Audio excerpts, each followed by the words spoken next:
Hello, Jaime Mantilla here, and in this video we're going to talk about Claude code generation, okay? So here's where rubber meets the road, and I have a prompt that I've been using. Again, it's not perfect. You can use it for your own. You can change it, up to you. But this is where we're going to start. So we're going back to Claude. I'm going to start a new chat, and this is my prompt. So you're a Python engineer and your task is to build an app using Python and Streamlit. Please use a solid coding standard to keep code organized and build unit tests to make sure everything works as expected. Here's the app idea you want to build. So I'm going to go to ChatGPT and paste what we gathered from our brainstorming session. The next one says, make sure to build app ideas using Python and Streamlit. I'm telling it again. Hey, I want this. This is what I want. Provide detailed instructions for each file, comments to understand code structure, unit tests, the gitignore files. I'll explain that in a minute. And the readme.md, which are the instructions to be able to run the code. Lastly, create the UI mockup if you can, based on the Streamlit code you create it. Keep it simple. I want to keep it simple, okay? So I'm just going to go back to my ChatGPT. I'm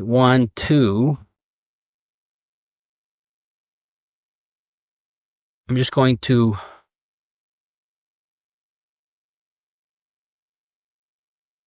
give it this. Okay? Just my app name, features, and that. I don't want to give it any code or any more ideas or anything like that. That's what ChatGPT gave me. I'm going to use it in Claude. I'm going to put it here. And we're going to hit go. Okay? Let's see what it spits out.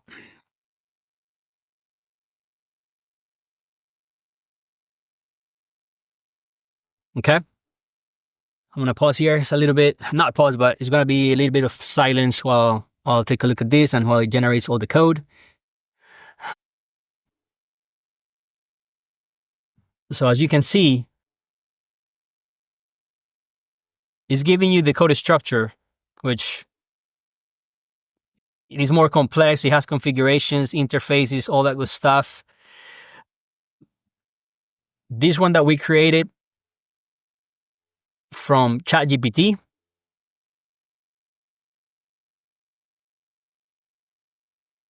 Recent. Okay, since we changed the name, it's not showing up as the recent one. But here is one. It's actually one file. Okay, and the requirements I added myself. So it was one app, but you don't want everything within one app. So you want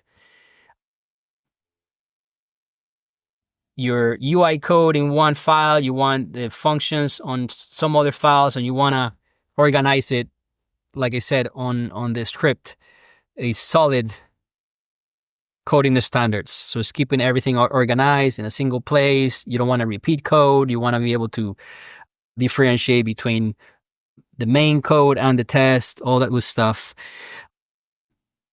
But that's part of it, okay? So we have Streamlit implementation, core interfaces. So we have scraper, analyzer, report generation interface. See, the other one gave me a report, but it was an Excel. Let's see. Actually, this one is doing CSV report as well. Let's see what else does it give me. So this is for a Streamlit app only. And unit test. So it's going to take a little bit longer for us to put it together, but let's get started. Please continue. Please continue writing.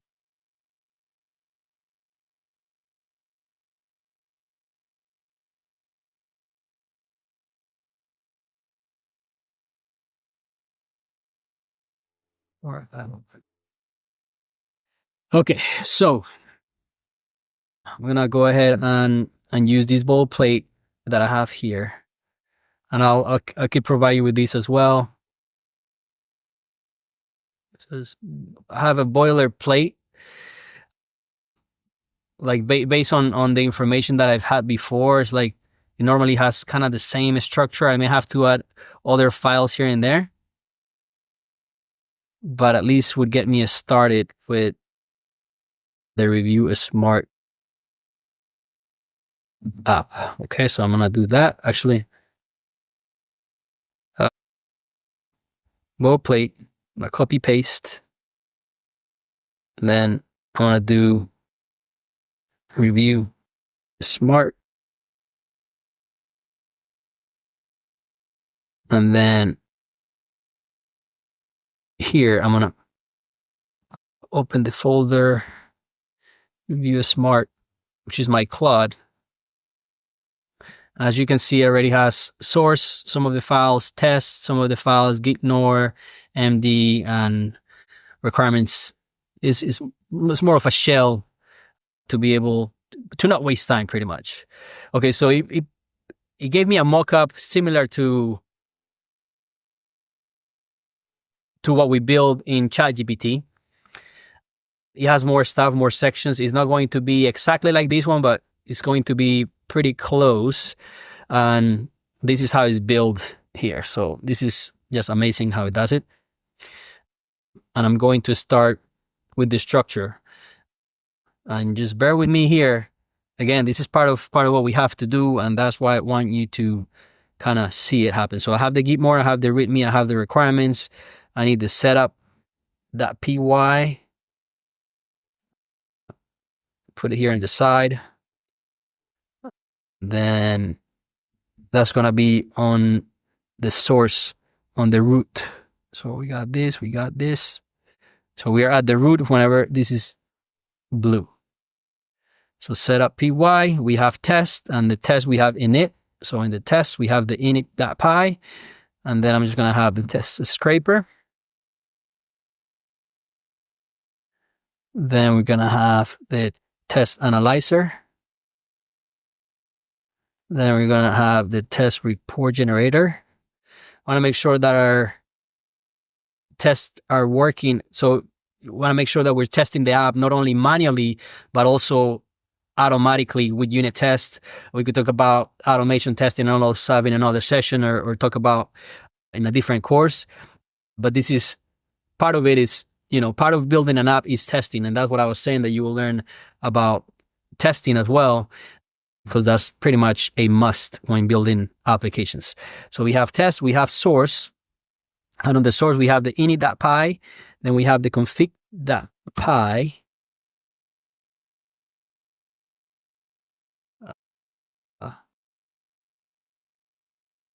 So we have file, config.py, main.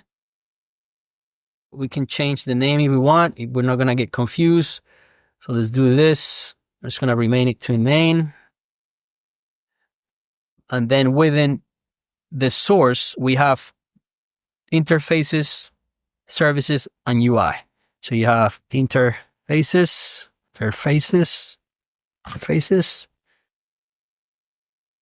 We want services.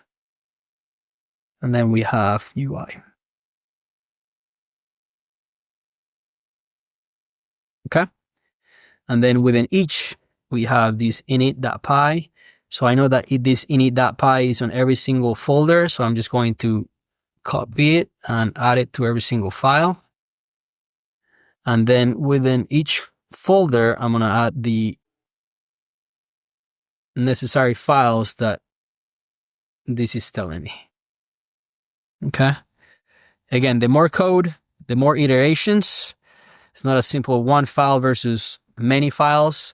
We may have to run through different iterations, but you can see how structured this code is. And it's going to be more reliable, right? Because you're going to be able to troubleshoot better. You're going to be able to see where things are placed and all this stuff. And the unit test is also there to be able to test the code. So Interfaces. Okay, so now I'm in services. Scrape it up. UI. So bear with me, this is going to be a longer video. But that's what you have to go through yourself. So let's see real life. Then UI. You have is Streamlit up. PY. In this case, PY, this is probably going to be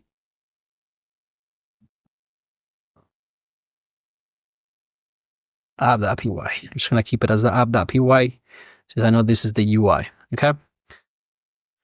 Now, so we have that. We have core interface.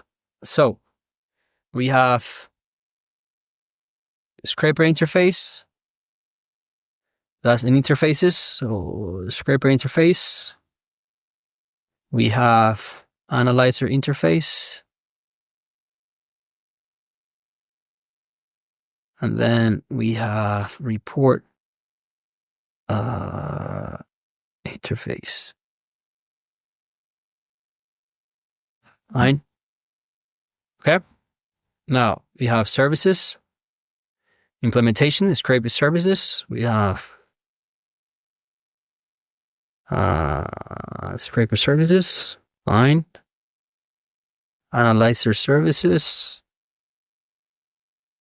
Analyzer service. Paste the code. Report generation service. Fine. Report generation generator service. Okay.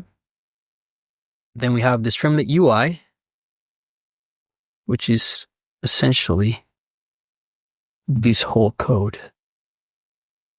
Up. Fine. Want to save all.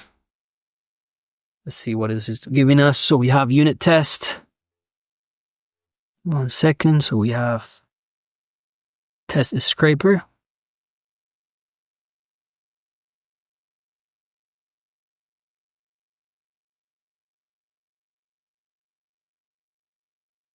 Okay, we have test analyzer. Let's see here. Test analyzer. And then we have a test reporter. Ooh, I don't know if this is final though. Let me expand this a little bit. So yeah, I know. So, yeah, see here, you got cut off. So when I say, hey, please continue, unit test, let me see, test is scraper. .py. Okay, and then test report generator. So it's this one here. Test report generator. Okay. Now we have the requirements. So as you can see before, remember that I told you on the other one, we just when we paste just the library itself is going to get the latest. Here is giving me specifics as to which ones we want to use. So in this case, these are the versions. So it's greater or equal to these ones. Oops. Is what it means. So all these libraries and its own versions on the requirements.txt file. So we're going to do save all and the gitignore. This is for you to, so let's say if you have the gitignore is not going to allow you to commit code into the GitHub. So let's say if you have files that contain the API keys or some sort of password or anything like that that is private to you, it knows which files not to commit, so it doesn't go into GitHub publicly for people to access it. Okay, so these are some files that they don't need to be committed, and this part of running the app or running the test. So you don't need to commit those files into GitHub. So that's why the gitignore exists. Okay. So the gitignore is here. I already had it. So, these are some of the Python files that or folders that you don't want to be committing into GitHub, etc., etc. So they seem similar. Project specific, the CSV. I'm just going to do these ones. Testing. I think they're already here. Okay, so we're safe with these ones. That's fine. And then this is the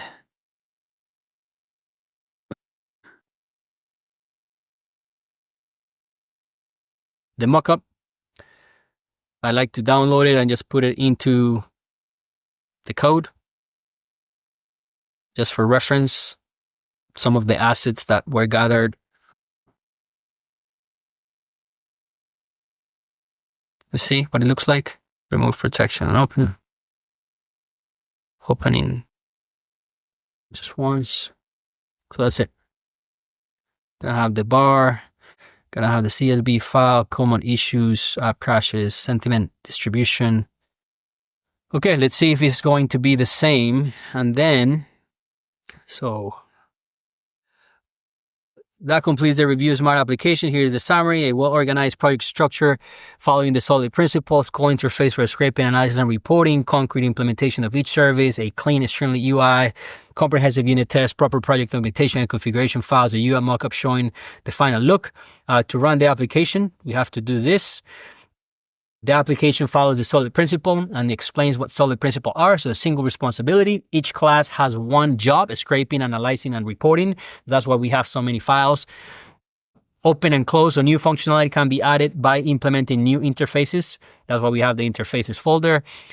The list substitution. All implementations can be swapped without breaking the application. So they're not coupled together where if you remove something, it breaks something. Like it's very structure. That way you can call different files, different functions, things like that. That way if you need to swap them or update them, it's not going to break everything.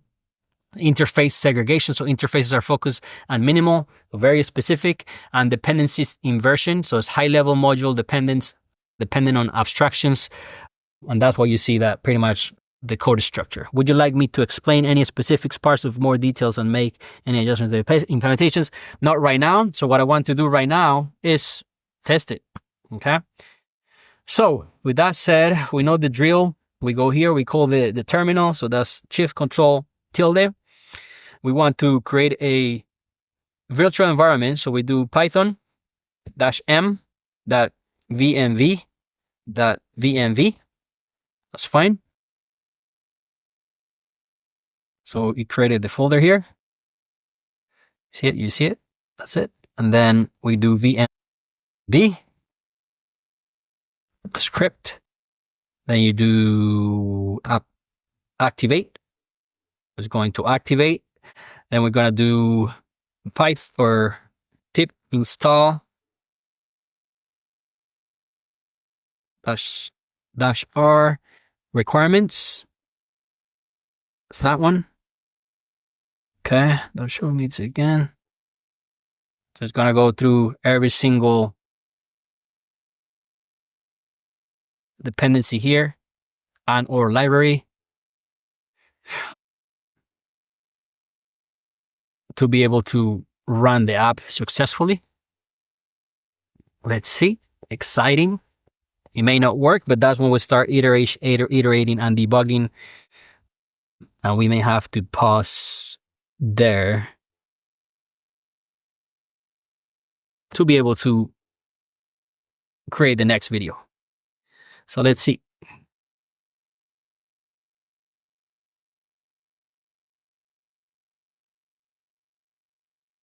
All right. And then I'm going to run the app. So we do a Streamlit run. In this case, it's UI. Oops. No. So it's that. It's a UI /